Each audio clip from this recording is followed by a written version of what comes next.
বাংলাদেশে 8 বছরের শিশু আসিয়ার ধর্ষণের বিরুদ্ধে প্রতিবাদে একটি কবিতা লিখেছি, যা এই ভয়াবহ অপরাধের বিরুদ্ধে শক্তিশালী প্রতিবাদ এবং ন্যায় বিচারের দাবি তুলে ধরবে। কবিতাটির নাম হলো আসিয়ার কান্না। আসিয়া, তোমার ছোট্ট মুখে তোমার হাসি কোথায় হারিয়ে গেল? শরীরের ক্ষত আর মনের শোক, এমন নিষ্ঠুরতা ভাবতেও ভয় লাগে। সবার চোখে জল, সবার হৃদয়ে দুঃখ। তুমি তো ছিলে একমাত্র আশা। শুধু 8 বছর পৃথিবীটা ছিল তোমার, কিন্তু এক পাশবিক পশু তোমার স্বপ্ন মুছে দিল। তোমার অপরাধ কি ছিল আসিয়া? তুমি কি জানো? তুমি কি জানো তোমার অশ্রু আমাদের জ্বলছে? তুমি কি জানো?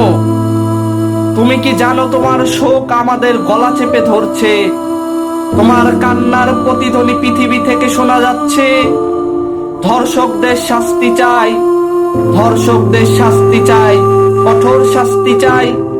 এবার কোনো ক্ষমা নয়, কোনো মুক্তি নয়, শুধু তোমার জন্য নয় আসিয়া, শুধু তোমার মতো হাজার হাজার শিশুদের জন্য, যারা নিরাপত্তাহীন ভয়ে ভয়ে থাকে।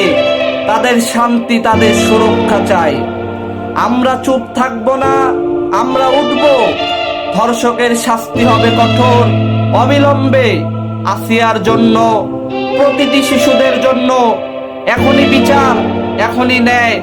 ধর্ষকের মুক্তি কখনোই নয়।